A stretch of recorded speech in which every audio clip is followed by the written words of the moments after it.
প্রাক্তন স্বামী হলেন বাবা, স্ত্রীর সঙ্গে সম্পর্ক ছেদ করে শাশুড়িকে বিয়ে করলেন তরুণ। ভিডিও ছড়াতেই হইচই নেট ফলায়। ভাইরাল হওয়া সেই ভিডিও দেখা গিয়েছে রীতিমতো মালাবদল করে হাতে আইনি কাগজ নিয়ে আদালতে দাঁড়িয়ে রয়েছেন তরুণ ও তার প্রাক্তন শাশুড়ি। বিয়ের আগে তরুণ তার স্ত্রীর সঙ্গে সমস্ত সম্পর্ক ছিন্ন করেছিলেন বলে জানা গিয়েছে। শ্বশুর বাড়ি যাতায়াত করতে করতেই শাশুড়ির প্রতি আকর্ষণ অনুভব করতে শুরু করেছিলেন তরুণ। শাশুড়িরও এই সম্পর্কে কোনো আপত্তি ছিল না। সামাজিকতা নিন্দা, পরিবারের মতামত সমালোচনা, কোনো কিছুরই ধার ধারেনি এই অসম সম্পর্ক। শাশুড়ির সঙ্গে সংসার করার জন্য স্ত্রীর সঙ্গে সম্পর্ক ত্যাগ করতেও দুবার ভাবেননি। আদালতে গিয়ে সেই বিয়ে সারলেন শাশুড়ি জামাই। সংবাদ মাধ্যমের প্রতিবেদন অনুযায়ী ঘটনাটি কানপুরের দেহাতের আকবরপুর এলাকার। সেই ঘটনার একটি ভিডিও সমাজ মাধ্যমে ছড়িয়ে পড়তেই বিতর্কের ঝড়। ভাইরাল হয়েছে ভিডিওটি, যদিও এই ভিডিও সত্যতা যাচাই করিনি আমরা। ভাইরাল হওয়া সেই ভিডিও দেখা গিয়েছে রীতিমতো মালাবদল করে হাতে আইনি কাগজ নিয়ে আদালতে দাঁড়িয়ে রয়েছেন তরুণ ও তার প্রাক্তন শাশুড়ি। বিয়ের আগে তরুণ তার স্ত্রীর সঙ্গে সমস্ত সম্পর্ক ছিন্ন করেছিলেন বলে জানা গিয়েছে। এই জুটিকে তাদের বিয়ের কাগজপত্র হাতে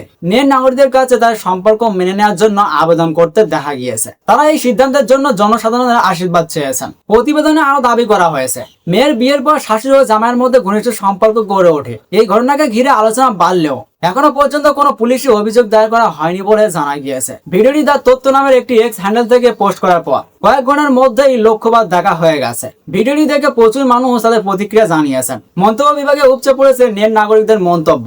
এক নেট নাগরিক লিখেছেন, কলিযুগে সবই সম্ভব। এখন প্রাক্তন স্ত্রী কি তরুণকে বাবা বলে ডাকবেন?